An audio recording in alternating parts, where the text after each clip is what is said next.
প্রথম যেটা হচ্ছে আপনার ডলারের, এটা লং ওভারডিউ।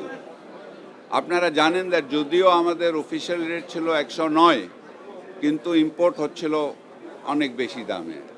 তো আমার মনে হয় এটা কিন্তু একটা বাংলাদেশ ব্যাংক একটা সঠিক সিদ্ধান্ত নিয়েছে। এটাতে কিন্তু আমাদের আমদানির উপরে ইম্প্যাক্ট হবে না, বিকজ আমদানি যেটা হচ্ছিল সেটা অলরেডি কিন্তু হাই ডলার রেটেই হচ্ছিল।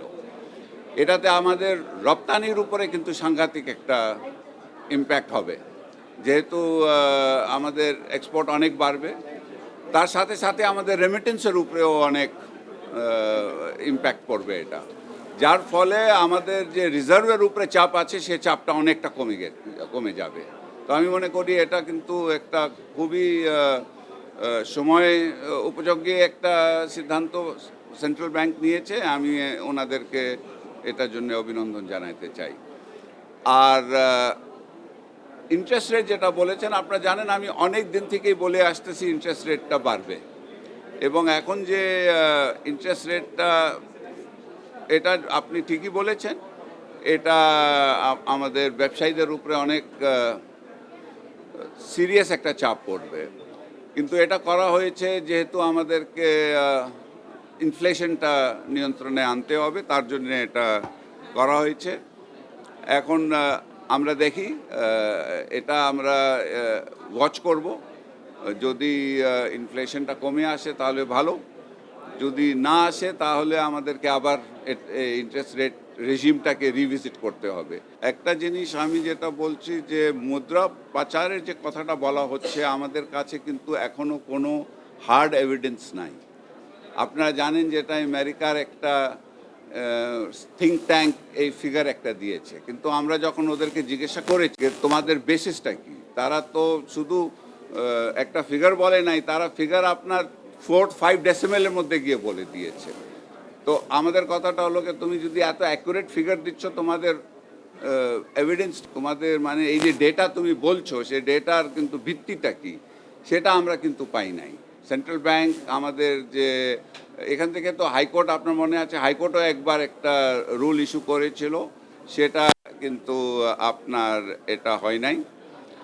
আর ঋণ খেলাফি যে কথাটা আছে সেটা নিয়ে তো কাজ করাই হচ্ছে। আপনি জানেন বাংলাদেশ ব্যাংক অনেকগুলি পদক্ষেপ নিয়েছে, এবং সেটাও এখন কিভাবে কমানো যাবে সেটার জন্য অনেকগুলি নতুন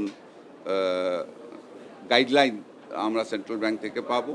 আমার কথাটা হচ্ছে যে এটা নিয়ে কিন্তু অনেক রিসার্চ করা দরকার, বিকজ আপনার যেটা বাড়িঘর যেটা ইলিগালি করা হয়েছে সেটার বিরুদ্ধে অ্যাকশন নেওয়া হবে। সেটা দেখতে হবে কি যদি আসলে এখান থেকে মুদ্রা পাচার হয়েছে কিনা। কিন্তু তার সাথে সাথে আপনাকে একটা জিনিস খেয়াল রাখতে হবে, এখন অনেকগুলি আপনার আমাদের প্রবাসী বাংলাদেশিরাও আছে। তো এখন এটা ওদের আয় না মুদ্রা পাচার, এটা জাস্ট ঢালাওভাবে এভাবে কথাটা বলাটা আমি কিন্তু এটার সাথে একমত নই। আমি হচ্ছে কি হচ্ছে না, আমাদেরকে কিন্তু আরও তদন্ত করা প্রয়োজন বিফোর টেকিং ফাইনাল ডিসিশন। যে যারা ট্যাক্স দিচ্ছে তাদের উপরে আরও ট্যাক্স চাপানো হচ্ছে, তাদেরকে নানান রকমের কিন্তু আপনার এই এই সুযোগ ওই সুযোগ দিয়ে যেমনি হয় ওদের থেকে বেশি ট্যাক্স নেওয়া হচ্ছে। তো এটা তো ঠিক না। যেহেতু আমি ট্যাক্স নেটের ভিতরে ঢুকে গেছি, আমার উপরে এই চাপটা বাড়বে। আমার বক্তব্যটা হচ্ছে এত লোকজন ট্যাক্স নেটের বাইরে আছে, এটা তো আমরা জানি যাদের টিন নাম্বার আছে, ধরেন কত লক্ষ টিন নাম্বার আছে আর আপনার ট্যাক্স পেয়ার কয়জন আছে। তো আমার কথাটা হচ্ছে কি আমাদেরকে ট্যাক্স নেটটা যেটা আছে এটাকে আমাদের বাড়াইতে হবে। যারা আমাদের ট্যাক্স দিচ্ছে না তাদেরকে আমরা নিয়ে আসতে হবে, এবং ট্যাক্স রেটটা আমি বিশ্বাস করি কমানো দরকার।